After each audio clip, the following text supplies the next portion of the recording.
Começou! Como é que tá todo mundo aí? Primeiro ano de boa? A gente não teve aula hoje, não consegui entrar online, né? Então eu resolvi fazer o vídeo para explicar a matéria de hoje. Porque, enfim, pra gente não se atrasar tanto. Lógico que semana que vem eu vou dar uma pincelada nisso aqui de novo com vocês, mas enfim, tô fazendo aqui o que deu para fazer hoje com vocês, tá? Olha só, está no capítulo 21, tá? Revolução Econômica e a Ação Geopolítica da China. E aí o capítulo ele começa falando dos antecedentes. Só que eu sou um cara muito metódico, vocês me conhecem já há um tempinho. Então eu não quero deixar pontas soltas nesse conteúdo. Porque a gente fala Revolução Chinesa 49. Parece que a China começou em 49, sabe? Como ele começou ali. Não. Existe um período que é significativamente complicado. Então eu vou tentar da maneira mais assim tranquila possível explicar isso para vocês, tá? Tem muitos nomes, muitas datas, é muito mais história do que geografia, mas é fundamental para entender o que é o socialismo de mercado, o que é a China gigante hoje. Então eu tenho que pensar que a China parte de um império, o Império Manchu. O Império Manchu dominou a China, né? Literalmente dominou, do século XVII, então, 1600 e há muito tempo atrás, até 1911, então até o século XX.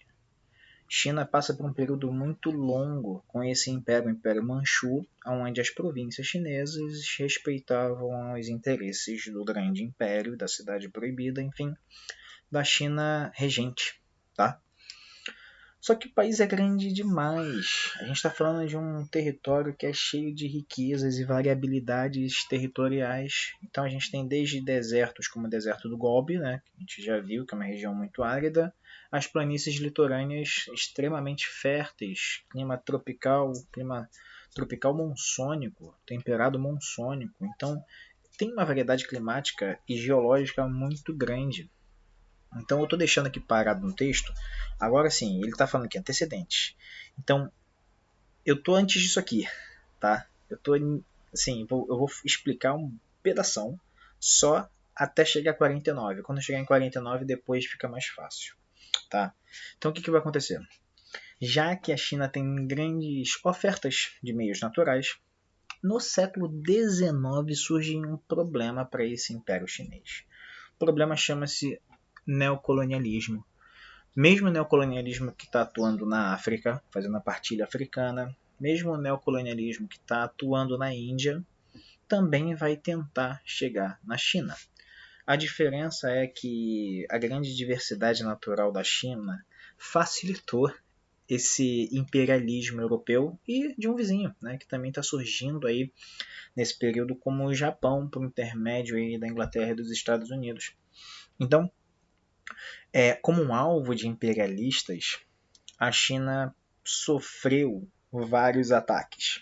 E um deles é muito cruel e é essencial para motivar o primeiro interesse na revolução nacionalista, que não é nem a revolução aí chinesa de 49, não, é a revolução nacionalista, que é uma revolução que começa antes e que resulta na revolução chinesa de 49. Então, para você ver como é um processo, que nem quando a gente estuda a formação da União Europeia, não é assim. Existe um processo que acontece até chegar à grande mudança. Então, o que vai acontecer? Por volta do final da década de 30, 1938 é o que os historiadores afirmam, mas isso tem assim momentos que acontecem antes e depois até que estoura o que é chamada a Guerra do Ópio, que nada mais é do que a Inglaterra querendo intervir economicamente na China. E eles fazem isso de maneira muito cruel, né? Eles literalmente viciam a China com o chamado leite de papoula, né? Que é o ópio, que é um estrago neurológico muito grande para o indivíduo e um vício muito intenso. Para quê? Por que eles fizeram isso?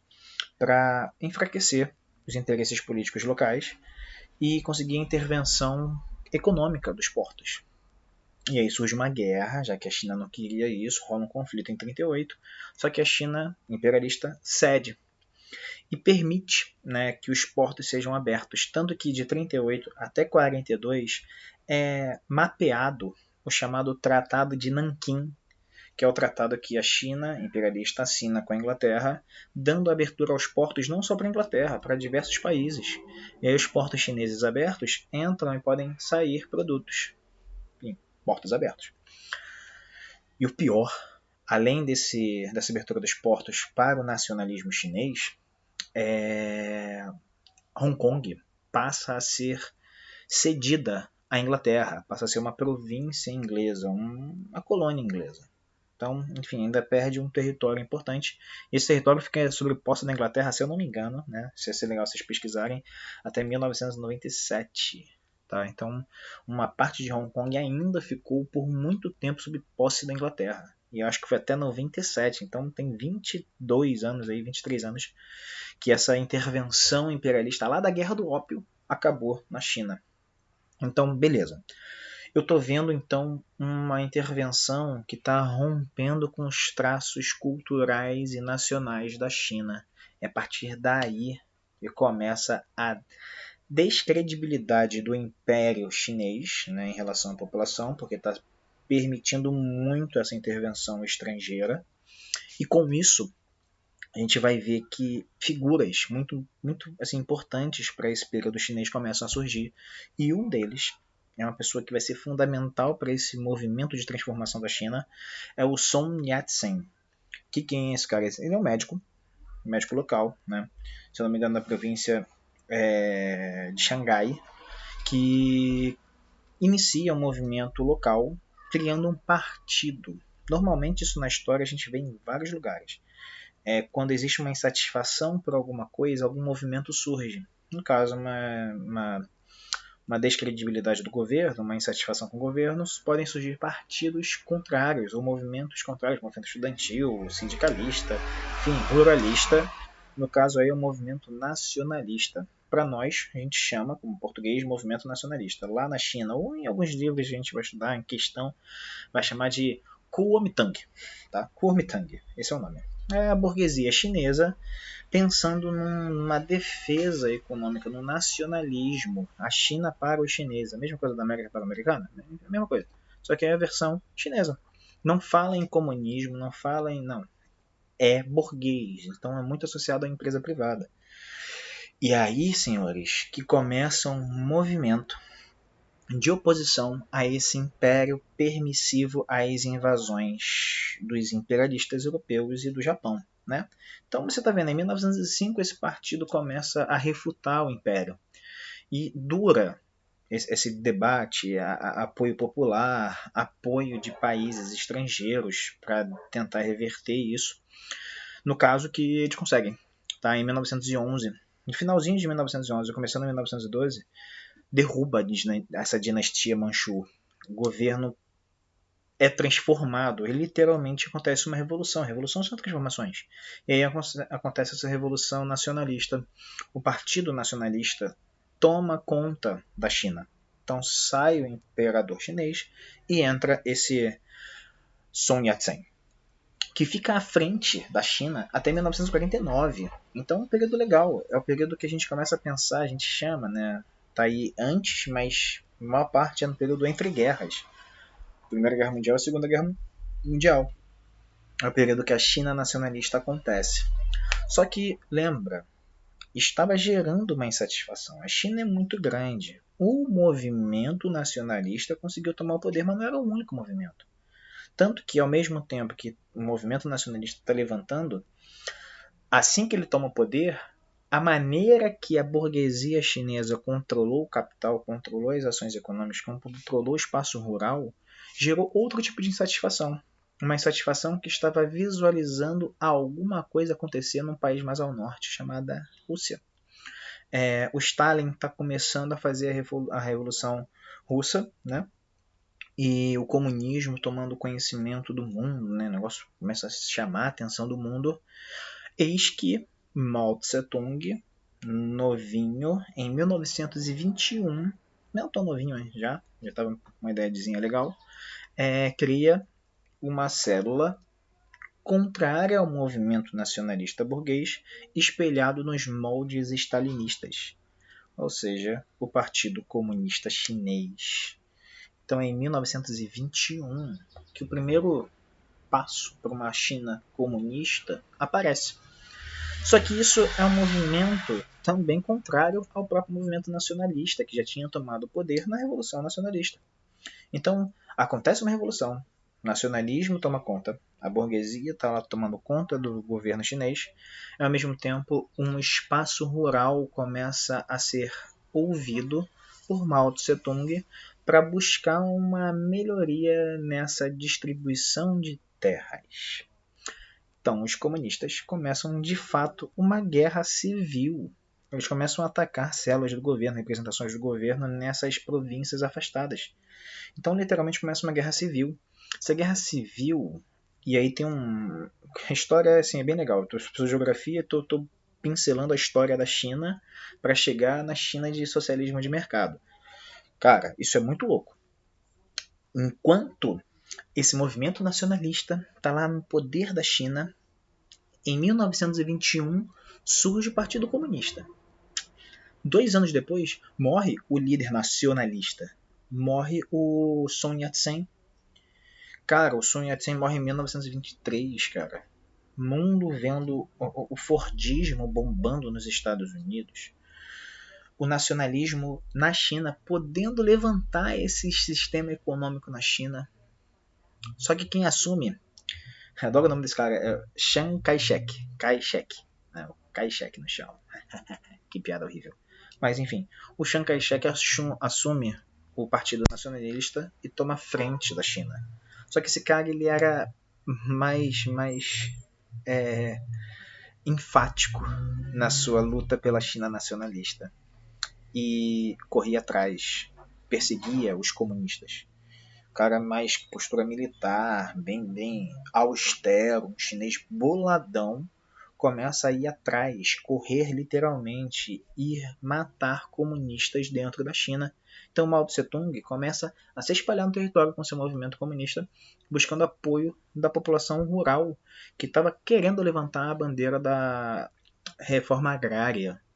Pô, maneiro. Então, maneiro. Uma perseguição com mortes. Não é pra esse filme, mas dá muito filme, tem muito filme sobre isso. E ao mesmo tempo que o Mao Tse-tung começa a ter um apoio popular. Então esse apoio popular do Mao Tse-tung gera uma corrida, né? uma busca, uma guerra civil entre os dois. Tanto é que tem um evento que foi fundamental para o desgosto do movimento nacionalista e para o levante do Partido Comunista, que é o massacre de Xangai. Acontece em 1927. Um pouco antes até da queda da Bolsa de Valores em Nova York, né? O mundo um momento muito louco. Cara, eu tô parado aqui na imagem, enfim, eu tô falando de antes disso, tá? Lembra disso. Depois eu não vou falar depois disso. Então, enfim. O que acontece nesse massacre de Xangai? Xangai é uma cidadezinha que foi tomada. O Partido Comunista na Guerra Civil tomou. Matou a galerinha que estava lá representando o Partido Nacionalista. Então o Partido Nacionalista perdeu Xangai para os comunistas. Nesse momento, você vê literalmente o Kai-shek revoltadíssimo e manda massacrar quem é comunista em Xangai. Literalmente faz um ataque com uma grande força da China em Xangai em 1927, fazendo com que os membros do PCC metem o pé, né? Corre, foge. Mao Tse-tung estava nesse meio. A galera começou a fugir de Xangai. E aí deu um estalo no Mao Tse-tung, que ele cria um movimento chamado A Longa Marcha. Tem uma galera que fala que foi mais de 12 mil quilômetros percorrido a pé por Mao Tse-tung. 12 mil quilômetros. Mas isso é meio controverso. Tem gente que fala que foi mais, tem gente que fala que foi menos, enfim. Na verdade é que ele passou 3 anos caminhando pelo país em busca de apoio das comunidades rurais, totalizando em média aí mais de 100 mil pessoas caminhando com ele, indo de lugar em lugar. Galerinha, vamos virar comunistas, vamos fazer reforma agrária, vamos industrializar, enfim, com os ideais muito espelhados no Stalin, tá? O Stalin tinha criado aquele plano quinquenal, né, de 5 em 5 anos fazia ações para modificar numa revolução russa A mesma coisa que era a ideia de Stalin, mas ainda não, porque ele ainda não tinha tomado o poder. Então ele fica lá de 27 até o começo da década de 30, porque aí vai acontecer um negócio bem legal, né? São alguns aninhos nesse caminhar. Aí o Japão entra em cena. Aí o Japão invade a Manchúria. Japão invasor, a gente já viu o Japão. O Japão começa a invadir territórios na China, territórios na Ásia inteira, né? Um grande conquistador nesse momento entre guerras.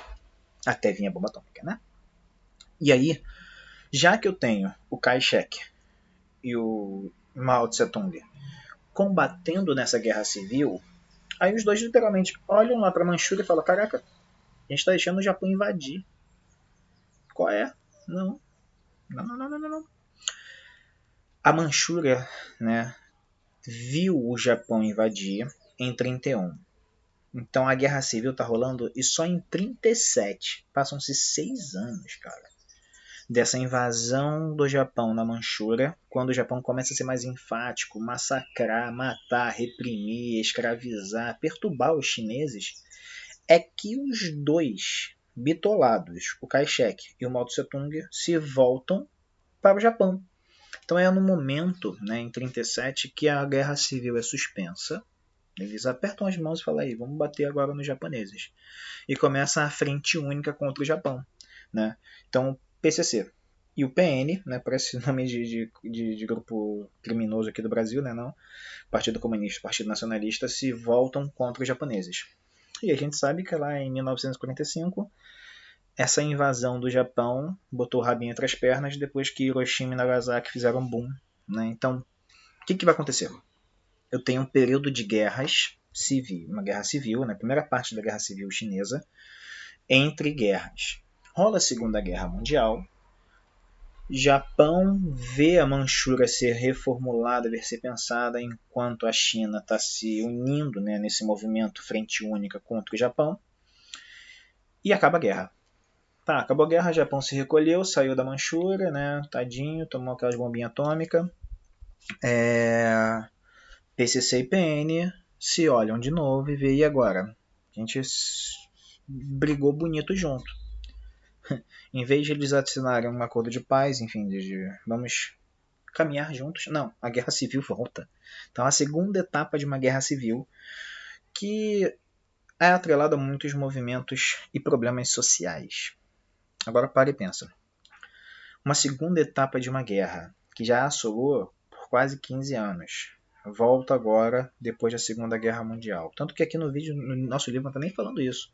Né? Eu tô representando esse momento da Revolução Chinesa para entender o que acontece depois. O movimento das 4 modernizações, enfim, o socialismo de mercado. Aí o que vai acontecer? O PCC, na caminhada, na longa marcha que Mao Tse-tung fez, né, depois do ataque a Xangai, o massacre a Xangai, ganhou muito apoio popular. Então a população rural, que é a maioria na China, começou a apoiar ele. E apoia tanto que a União Soviética está ouvindo isso, está vendo, Stalin está, caraca, que maneiro, meu pupilo Mao Tse-tung está fazendo um movimento bacana lá na China. E esse movimento está se fortalecendo. Até que essa guerra civil chega na capital e em 1º de outubro de 1949, né, bem data, bem história, né, bem bonitinho, o Partido Nacionalista sai. Literalmente perde. O PCC vence o Partido Kuomintang, né, o Partido Nacionalista, e os comunas tomam frente. Mao Tse-tung toma frente da China. E, né, o que acontece com o PN? A galera fala, saiu, fez o quê? Muitos foram mortos, né? Muitos nessa guerra civil do Partido Nacionalista foram mortos. Quem sobrou meteu o pé da China, tá? Quer dizer, meteu o pé da China entre aspas, porque fugiram para Taiwan e criaram uma província rebelde. Né? Enfim, a galerinha que fugiu do nacionalista fugiu para Taiwan, criando uma província que a gente chama de província rebelde. Porém, o Partido Comunista, República Popular da China, sob o controle de Mao Tse-tung, levanta. Né? Com ações iniciais muito similares ao Stalin da década de 20. Então ele está fazendo uma revolução socialista que não vai ser da noite para o dia. Ele cria esse projeto de quinquenal. O primeiro em 1953. 53 a 58 ele vai fazer a reforma agrária e vai incentivar um fomento, né, com a intervenção do Estado, né, com o Estado sobre o poder, sobre as indústrias. Um início de uma metalurgia na China. Então ele está fazendo uma redistribuição do espaço rural, ao mesmo tempo que está investindo numa industrialização inicial. Só que, cara, é muito louco essas paradas de data, de história, porque em 1953, quando ele faz isso, quando ele começa o projeto de revolução comunista na China, com reforma agrária e industrialização chinesa, Stalin morreu. O Stalin na Rússia, que estava lá, enfim, gostando dessa ideia, morre. E, cara, o ideal socialista do Stalin era enfático. Só que Nikita Khrushchev, né, o sucessor do Stalin, ele, enfim, começa a aceitar a intervenção capitalista. O que para Mao Tse Tung era um absurdo. Fala, caraca, Stalin fez a revolução russa, comunismo bombando na Rússia, e o seu sucessor começa a fazer uma nova era. Uma era que aceita a intervenção capitalista com o Estado sobre o poder. Legal. China não gosta disso. Não foi bem visto por Mao Tse Tung, que está naquele S2 com o Stalin, né? Por isso que fala-se que em 1953, no primeiro plano quinquenal de Mao Tse Tung, a China rompe com a União Soviética e busca os próprios passos dentro do socialismo, porque enquanto Nikita Khrushchev está aceitando intervenções capitalistas, né, dentro das suas cidades satélites, enfim, está lá bombando a Guerra Fria, mas esse capitalismo começa a flertar com a União Soviética. Stalin nega. Stalin não, desculpa, Mao Tse Tung nega. Não vai rolar intervenção capitalista aqui. Então ele busca os próprios passos dentro do comunismo e o que dá tempo para o seu segundo plano quinquenal, que é em 58, que ele nomeia de grande salto à frente, né? Grande salto adiante. Esse grande salto está desenvolvendo algumas mudanças meio complexas. Por exemplo, dentro das áreas rurais que foram redistribuídas, né, na reforma agrária, o Mao Tse Tung quer aumentar a industrialização. Então ele cria o chamado grupos comunas, né? Grupo das comunas, que nada mais são do que 20 mil famílias locais. Ele foi selecionando 20 mil famílias dentro de uma região para essas 20 mil famílias controlarem, cuidarem, estabelecerem uma indústria, uma siderúrgica. Já que aquele começo da industrialização foi muito fraquinho, agora ele força com que famílias que eram produtoras rurais saem das suas propriedades rurais e vão para uma fábrica junto com outras 20 mil famílias para atuar, trabalhar, produzir para a China uma industrialização forçada, uma metalurgia forçada. O que deixou de lado um pouco o espaço rural. Eu estou tirando 20 mil famílias de várias, são centenas de comunas, né? Centenas de grupos populares, familiares que estão controlando essas siderúrgicas, cara. Então o espaço rural começa a ficar fraco.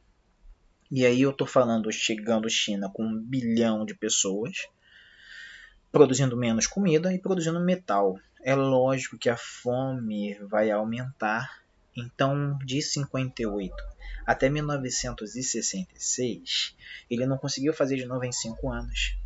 Isso gerou alguns problemas, ele teve que reformular a alimentação. Por isso que a galera da China come aquelas coisas esquisitas, né? Porque a fome, né, a redução dessa produção rural foi tamanha que gerou uma pressão sobre os recursos alimentícios do país. Então, legal, a população não estava muito satisfeita e começou a visualizar que a União Soviética flertando com o capitalismo, dentro ainda da Guerra Fria, estava melhorando um pouco o cenário de qualidade de vida e de mercado consumidor. Aí vai, aqui, na verdade, eu estou até meio que falando aqui, né? Revolução Cultural, grande salto para frente. Agora eu já estou legal. Eu nem me liguei, né? Que eu já entrei já no que o nosso material fala. Enfim, o que vai acontecer em 66? Cadê aqui, ó? Revolução Cultural que visava neutralizar a oposição. Essa oposição é o quê? É o capitalismo dentro da China. Enquanto o mundo capitalista está propagandeando, a China está vendo o cordão sanitário dos Estados Unidos no sudeste da Ásia, o chinês está vendo a Coca-Cola, está vendo marcas, está vendo o mercado consumidor capitalista. O que deixa Mao Tse Tung muito bolado. É daí que vem essa revolução cultural. As duas revoluções iniciais, os dois projetos quinquenais antes, estão associados a um comunismo de fato. Agora a revolução cultural é uma propaganda do comunismo. Ele está falando que o comunismo é legal, é mais bonito, é mais feliz. Se você for comunista, você vai ter um ideal mais legal. É o que a gente chama de livro vermelho, que Mao Tse Tung escreve, que todo chinês tem um, né? Tinha um na época. Esse livro vermelho era material obrigatório nas escolas. Todo estudante tinha que estar com o livro vermelho, tinha basicamente decorar. Então eram os projetos de Mao Tse Tung, trechos do livro de Karl Marx. Enfim, tem umas viagens nesse livro vermelho como propaganda. A grande propaganda maoísta, né? A propaganda do Mao Tse Tung, que fala a China é socialista, a China é socialista. Mas, 1976, essa grande propaganda que ele está fazendo aí de 66 a 76 tem um problema. O problema está aqui, ó, cadê? Deixa eu achar aqui no texto. Mao Tse Tung morreu, né? A China sofreu muito com a morte de Mao Tse Tung, o que permitiu aquele nacionalismo lá atrás voltar. Porque após o período de disputa, quem surge na frente do poder é esse Deng Xiaoping. Esse cara assume uma nação com problemas severos. E aí, Deng, né, vamos chamar ele de Mosquitinho, ele percebe que o que está acontecendo na China não seria tão intenso se não houvesse o plano das grandes comunas de uma industrialização forçada. Então ele vai criar reformas para voltar aos ideais de abertura econômica, ou seja, a mesma coisa que aconteceu na Rússia, quando Stalin morreu e o Nikita Khrushchev assumiu, começou a permitir intervenção capitalista, vai acontecer a mesma coisa na China em 76. Quando Mao Tse-tung morre, passa-se a permitir mais essa intervenção capitalista nos portos chineses. O que vai acontecer? China é socialista, beleza. Mas Deng descreve o tal socialismo de mercado. O que é esse socialismo de mercado? Algo que é assim, muito fácil da gente entender, made in China. Eu vou poder ser uma empresa dentro da China desde que, olha aqui, as zonas economicamente especiais, desde que o Estado, a China, seja acionista da minha empresa. Ou seja, eu tenho uma empresa da Nike. Eu sou da Nike, sou CEO da Nike, quero abrir uma fábrica na China.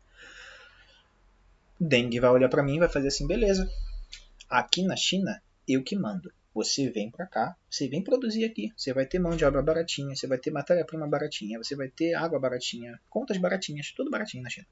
Só que, ao mesmo tempo, eu, China, controlarei mais a sua empresa aqui dentro. 51% das suas ações dentro da China são minhas. Ou seja, o Estado chinês vai ser o principal dono dessa empresa particular na China. O que é muito doido, porque você vê de 76, 86, 10 anos passando aí, a China está atraindo esses produtores só em regiões onde o Deng permitiu, o que começa a desenvolver uma economia de acúmulo de capital, porque aqui a população chinesa, essencialmente rural, está começando a ver esses produtos de bens de consumo. Então é com eles que esse crescimento econômico reflete ao governo chinês uma grande arrecadação financeira, porque passa-se 10, 15 anos, até o começo dos anos 90, quando essa abertura econômica das zonas economicamente especiais são mais amplas, né? Tanto que não está nem Taiwan aqui, né? É legal. Essa abertura econômica mais ampla, ela permite com que o governo passa a deixar o mercado consumidor interno consumir. Então o chinês produziu desde 76 até o começo dos anos 90 exclusivamente para exportação. A mesma coisa que os tigres asiáticos estavam fazendo, a mesma coisa que o Japão fez quando o Japão desenvolveu o sistema da plataforma de exportação. China fez isso também por quase 15 anos, de 76 até 90. Nisso, a gente vê a China alavancando a sua economia e abrindo espaço para uma diversidade interna na sua produtividade. Aí, senhores, a China não parou mais, tá? A geopolítica chinesa permitiu que as regiões administrativas, os seus territórios, as suas províncias, né, se transformem economicamente. Menos Taiwan, que é aquela província rebelde, né? Enfim, gerando regiões de controles locais, como Macau, Hong Kong, Pequim, como grande capital, Xangai, tá? Algumas internas de mineração, né, como Chengdu, né, tem uma grande mineradora aqui, são empresas que têm 50% do Estado controlando e 49% particular. Tá? É nisso que a China se baseou nesse socialismo de mercado. Vai ser, sim, particular, desde que o Estado controle mais do que você controle a sua empresa dentro. Beleza?